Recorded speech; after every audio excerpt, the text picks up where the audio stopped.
Boa noite.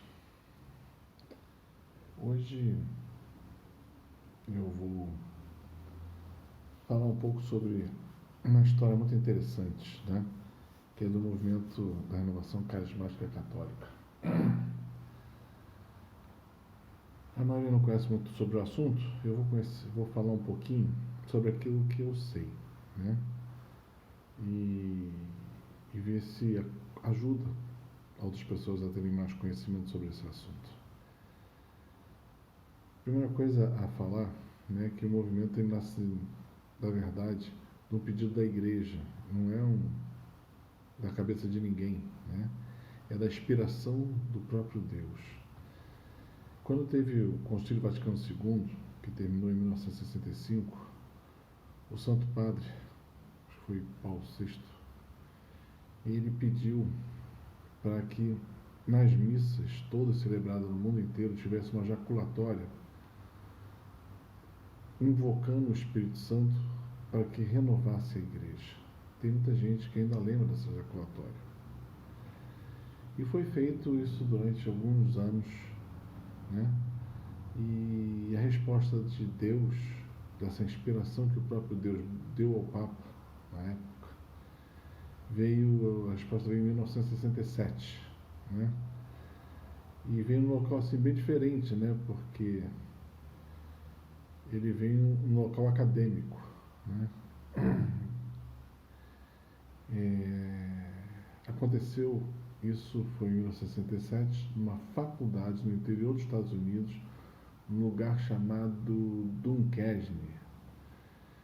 Nessa faculdade católica, tinham alguns jovens que começaram a se questionar e perguntar por que na Igreja Católica não tinha esse movimento do Espírito Santo que falava em línguas, que fazia milagres, que fazia profecia, que fazia uma série de dons e carismas que você pegava lá nos Atos dos Apóstolos, estão lá, né? Jesus fazia, mandou os apóstolos fazerem, e de repente eles não viam isso dentro da igreja. E começou esse questionamento.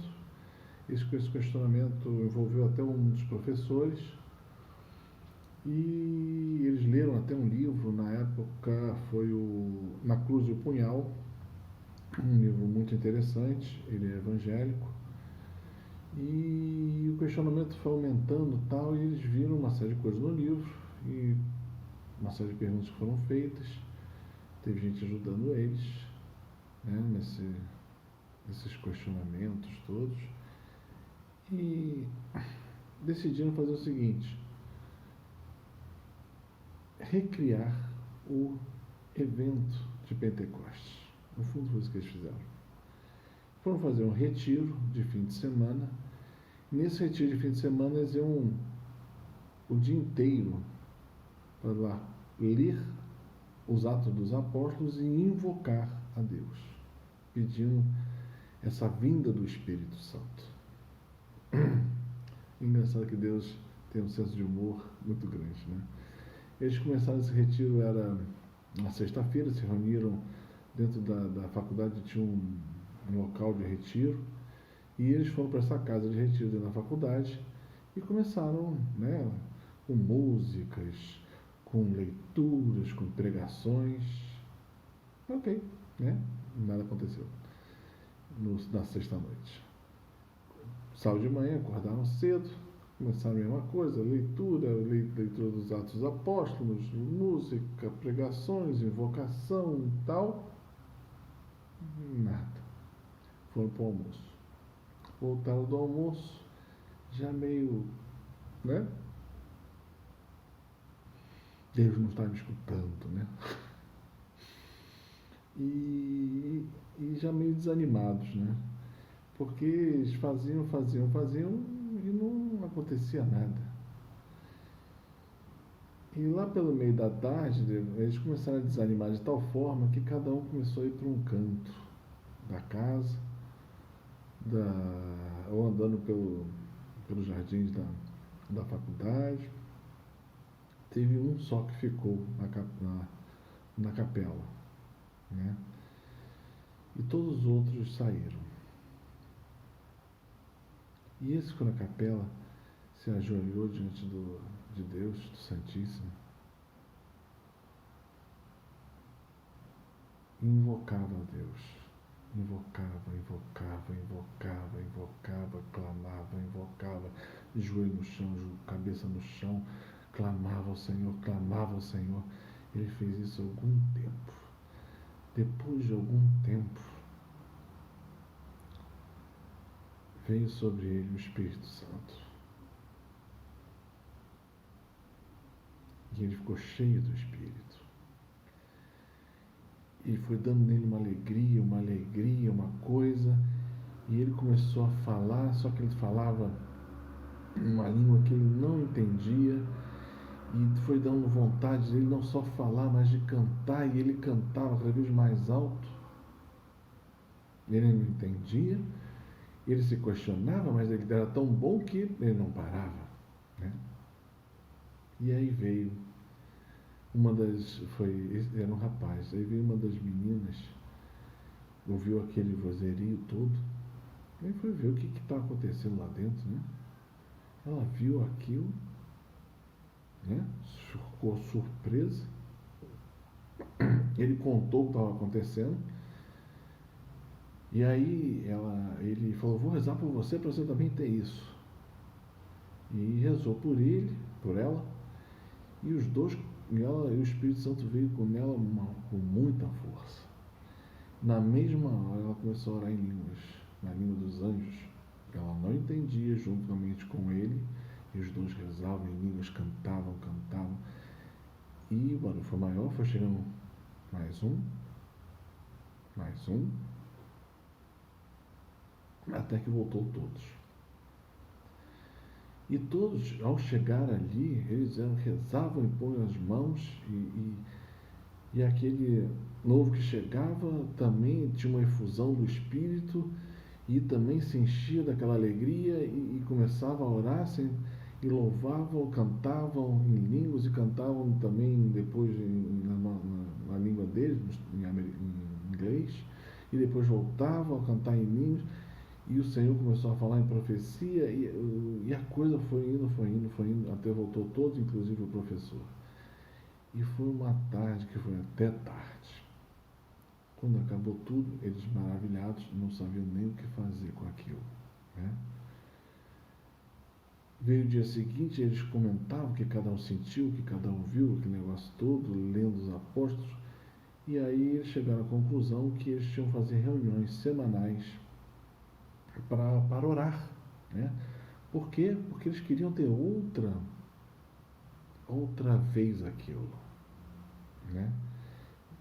E aí foi no domingo, depois foi uma vez por semana. O grupo era pequeno no começo, acho que eram uns 10, 15 pessoas, e foi chegando outros, e a faculdade foi vendo que foi crescendo aquilo. Aí daqui a pouco aquilo foi se espalhando, e daqui a pouco outras pessoas de outras faculdades católicas ficaram sabendo, já queriam saber como é que era aquilo, e mandavam gente para ver, e cada um que via o Espírito Santo, chegava, eles rezavam, as pessoas eram batizadas no Espírito, tinha essa efusão do Espírito, não é um sacramento novo, é uma efusão do Espírito. E assim foi crescendo, sem nenhum controle, sem saber porquê, nem de onde vem, nem para onde vai. Em menos de 2 anos, a gente só estava batendo no Vaticano. Um cardeal americano que tomou a frente, agora não estou lembrando o nome dele. Isso foi em 67. Já em 69, agora como é rápido, 69, já chegava só ao Brasil, né? E chegou ao Brasil nas pessoas do Dom Cipriano Chagas, Padre Jonas Abib, Padre Eduardo Dobit, tinha uma irmã, mas eu não lembro o nome. Era um grupo aí de, sei lá, 10 pessoas, 15, não um grupo pequeno, não um grupo grande. Isso chegava aqui, e quem veio até ajudar foi Padre Robert de Grandes, né? Eu lembro do Padre Jonas explicando como é que foi com ele, que fizeram oração, isso tudo ele não sentiu absolutamente nada. E ele ficou para baixo, não sentiu nada. E aí saiu andando pelo jardim, enquanto estava debaixo de uma árvore, de repente aquilo encheu ele, e aí ele começou a orar em línguas. E aí ele voltou para junto dos outros e começou a explicar. Aí todos, né, cada um deles foi manifestando a seu tempo. E depois o padre de Grandes, acho que chega a voltar ao Brasil mais uma vez, e faz para eles um seminário de vida no Espírito e de dons, como usar os dons. Né? Eu não sei a história do padre Robert de Grandes, como é que ele foi batizado no Espírito Santo. Não tem essa ideia, essa informação ainda não tem. Mas um dia eu descubro. E aí cada um deles foi para um lado. O Dom Cipriano veio para o Rio, Dom Columba também estava nisso, se eu não me engano. Também foi um dos primeiros. Também tem essa experiência. Padre Jonas voltou para São Paulo, Padre Eduardo Dopt voltou para São Paulo, fundou a comunidade em São Paulo, que tem até a televisão, né? E cada um foi para o seu canto, e aquilo foi se multiplicando, sem controle nenhum, e crescendo, até os dias de hoje. E está no mundo inteiro. Né? Tem gente que fala que é um movimento, não é. Renovação carismática é, no fundo, a igreja em movimento. Porque ela é o Espírito Santo agindo. Né? É o Espírito Santo conduzindo. Se eu falar, se me perguntar assim, o que você acha que é a renovação carismática? Eu acho que é Deus movendo a igreja, né? Pensando no tudo, e no íntimo pessoal de cada um que tem experiência do encontro com Deus, é o chamado pessoal desta pessoa a ser um amigo de Deus, próximo, íntimo de Deus. Deus está formando pessoas assim, íntimas dele, próximas. E são milhares, milhões, não se tem ideia nem de quantas pessoas são. Então, queria deixar esse vídeo é muito pouca informação, mas eu acho que para quem não sabe muito, já é um bom começo. Tá? Então, queria deixar essa informação para você conhecer. Tá bom? Paz e bem.